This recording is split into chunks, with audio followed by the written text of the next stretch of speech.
Hey everybody, welcome back to Readers That Write.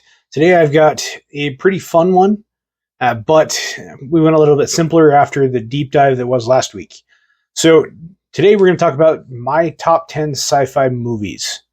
It's a pretty broad category, and to be fair, I decided I shouldn't put these in order. Some of these depends on my mood, depends on what's new, depends on what kind of stuff pulls my attention.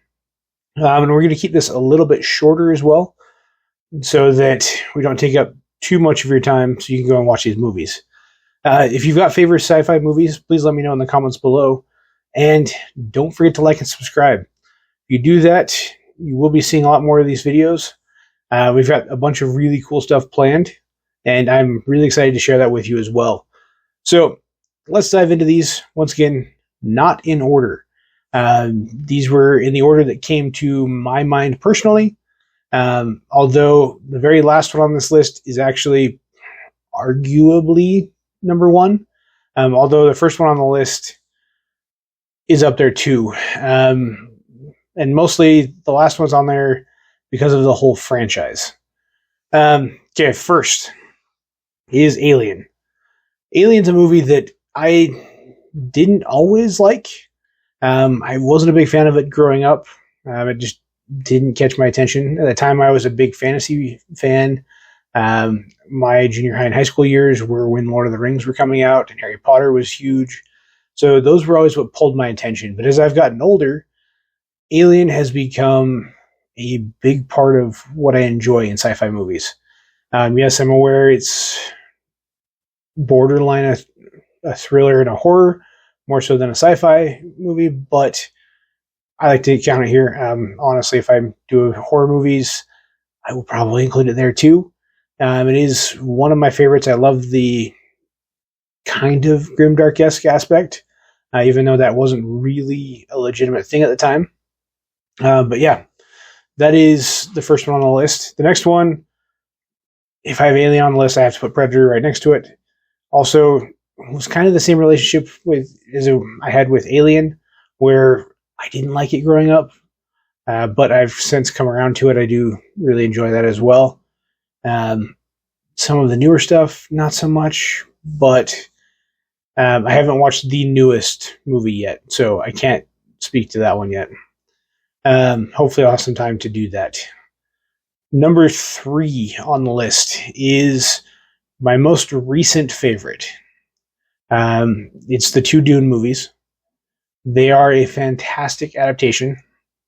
And not throwing shade at the older ones. The older ones were good. They just weren't made in the right time. So they struggled with limitations that were pretty common in the early 80s. But the modern Dune kind of built on that foundation and created 2 fantastic movies, with a third one coming out here eventually. And I can't wait to see it. There's a lot I hope happens. But we'll have to see. I do suspect they'll finish it out well, especially where they've indicated that the next 2 books in the Dune series will make up book 3.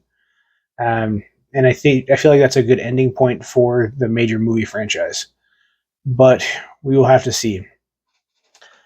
The next one on the list, the 4th one, is one that had a major effect on my childhood.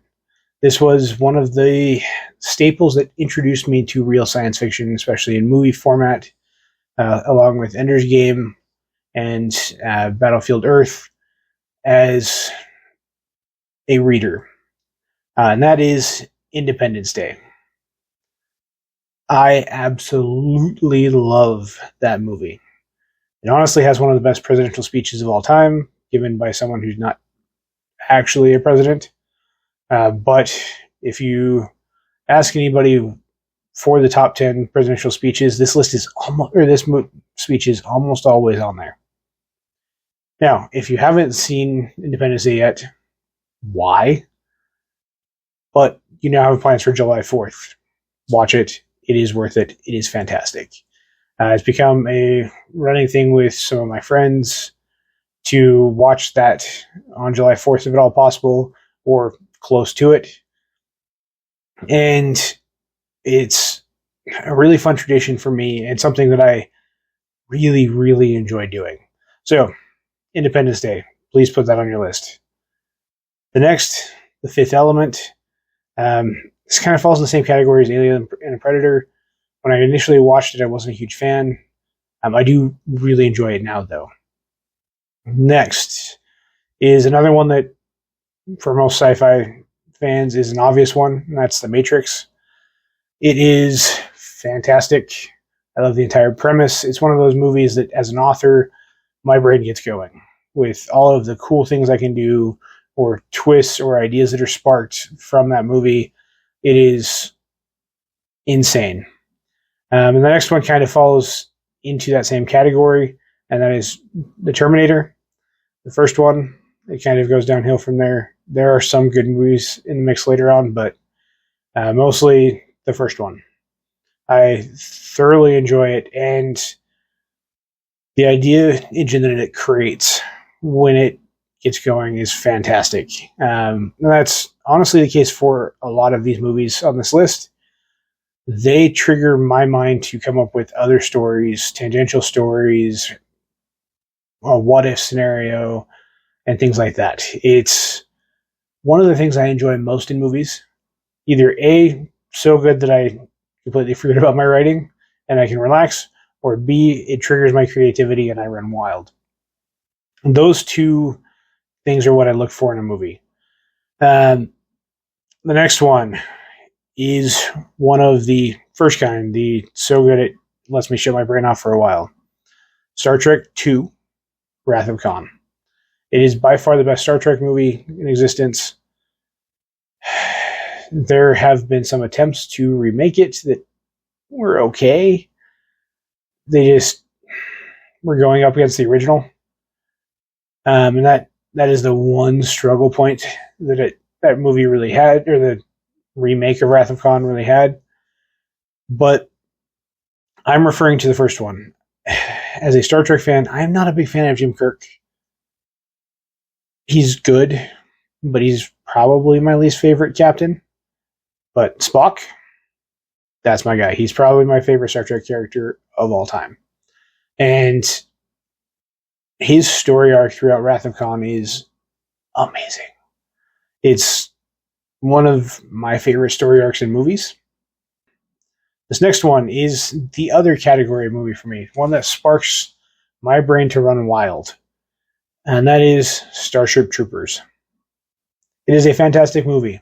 I have to detach it from the book, which is also fantastic. I do love Starship Troopers, the book, but the two honestly shouldn't even be considered the same thing or in the same group. And honestly, nowadays, a lot of the time it's not.